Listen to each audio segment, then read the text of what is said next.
આ યુવકની ખુશીનો અંદાજ તેના ચહેરા અને આ પેંડાના બોક્સ પરથી કાઢી શકાય છે, પરંતુ આ ખુશી પાછળનું કારણ જાણીને આપ આશ્ચર્યમાં મુકાઈ જશો। હવે પેંડા પર લખેલું આ લખાણ જુઓ।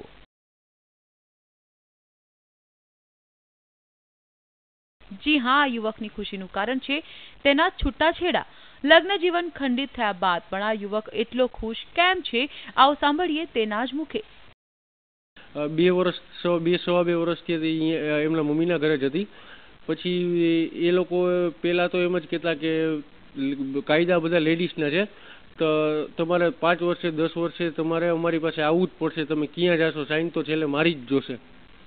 પછી મેં કંટાળીને જવાબ દેવાનું મૂકી દીધું, તો છેલ્લે એ લોકો પૈસા માગવામાં આવી ગયા। પૈસા પણ ખૂબ માગતા છે કે મારી કેપેસિટી નહોતી।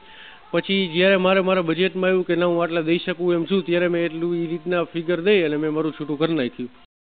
પોતાને અને પોતાના પરિવારને માનસિક ત્રાસ આપી હેરાન કરતી પત્નીથી છુટકારો મેળવી આ યુવક એટલો ખુશ થઈ ઉઠ્યો છે કે તેણે પેંડા વહેંચીને ઉજવણી કરી।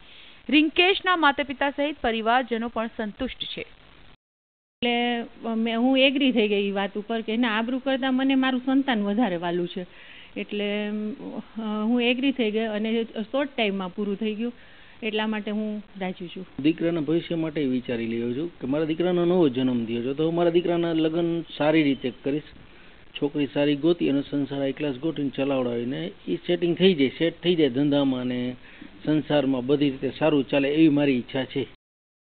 છૂટાછેડા એ આજના સમયમાં સામાન્ય બાબત બની ગઈ છે, પરંતુ બંને પક્ષોના ખટરાગ કોર્ટ કચેરીના ધક્કામાંથી બહાર આવતા ઘણો સમય વેડફાઈ જતો હોય છે। આ બધામાંથી વહેલી તકે છુટકારો મળ્યાનો સંતોષ રિંકેશ અને તેના પરિવારજનોના ચહેરા પર સ્પષ્ટ દેખાઈ રહ્યો છે। અંકિત પોપટ, ETV ન્યૂઝ, રાજકોટ।